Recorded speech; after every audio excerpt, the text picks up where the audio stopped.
Hello everyone, আসসালামু আলাইকুম। Welcome back to my channel. কেমন আছো তোমরা? আশা করছি ভালো আছো।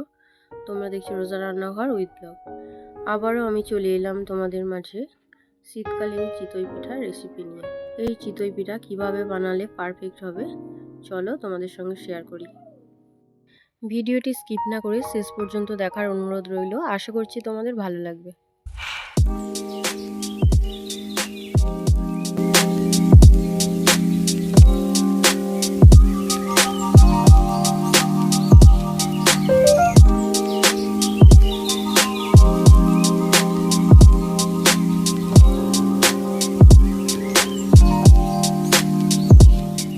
চিতই পিঠা বানানোর জন্য আমি সকালবেলা আতপ চাল ভিজিয়ে রেখেছিলাম, তো সেটাকেই আমি গুঁড়ো করে নিয়েছি, দেখতে পাচ্ছ।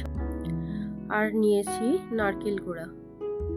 চালের গুঁড়োগুলোকে আমি একটা মাটির হাঁড়িতে নিয়ে নিচ্ছি। এই চিতই পিঠা বানাতে বেশি কিছু উপকরণ লাগে না, শুধু লাগে চালের গুঁড়ো, স্বাদ মতো নুন, আর লাগে পরিমাণ মতো জল।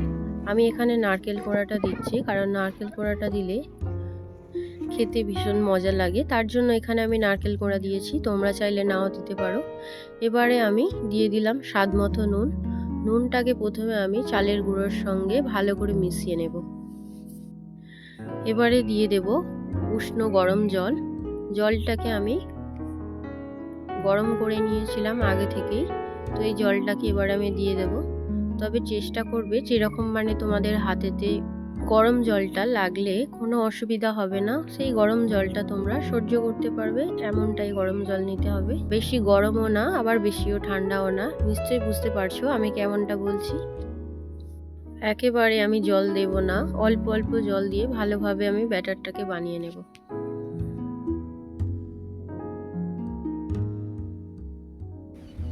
এবারে আমি দিয়ে দেব নারকেল কোড়া। নারকেল কোড়াটা আমি দিয়ে দিয়েছি, তো ভালো করে এবারে ফেটে নেব।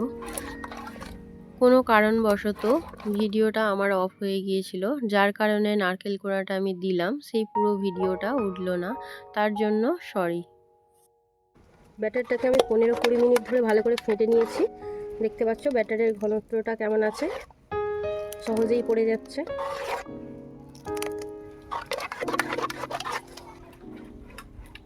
উনুনটা এদিকে আমি জ্বালিয়ে নিয়েছি, এবারে একটা মালসা বসিয়ে দিয়েছি। এবারে এই গুলে রাখা ব্যাটারটা আমি দিয়ে দেব।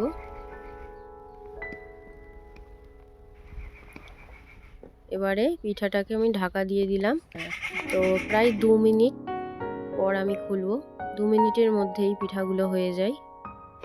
দেখতে পাচ্ছ 2 মিনিট পর আমি খুলেছি, কত সুন্দর দেখো হয়েছে।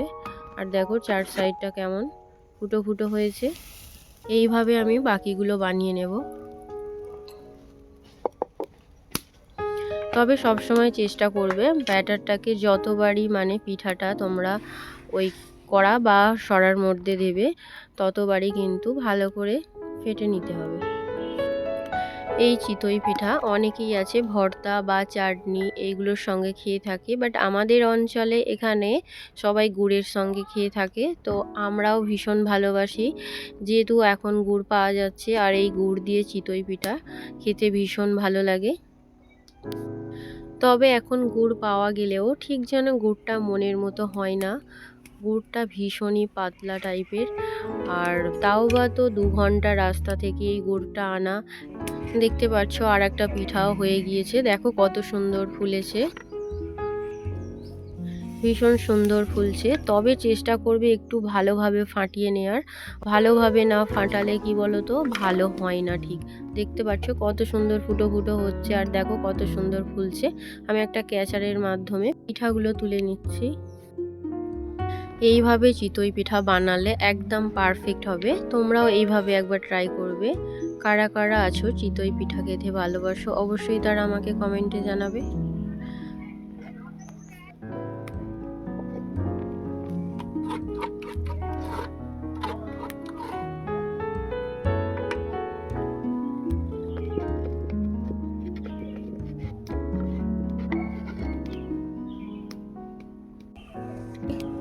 দেখো কত সুন্দর পিঠাগুলো ফুলেছে।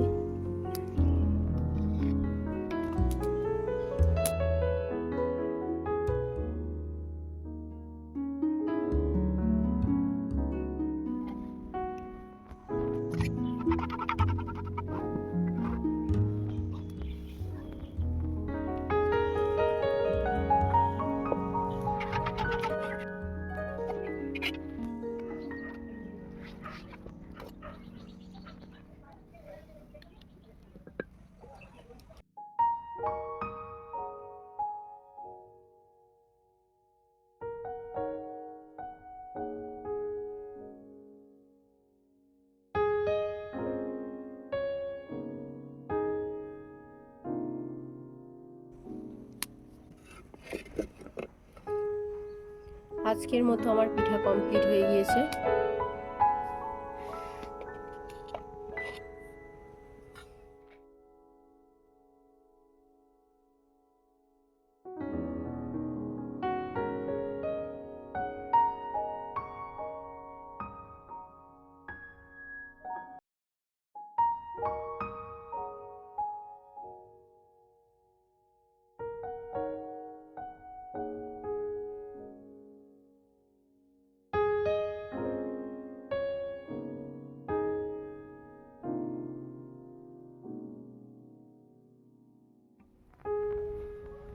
চিতই পিঠাটা দেখো কতটা সফট হয়েছে, আর দেখতে পাচ্ছ কত সুন্দর এরকম ফুটো ফুটো হয়েছে, ভীষণ সুন্দর হয়েছে।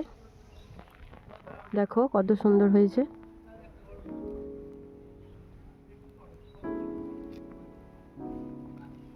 এই পিঠাগুলো খেজুরের গুড়ের সঙ্গে খেতে খুবই ভালো লাগে।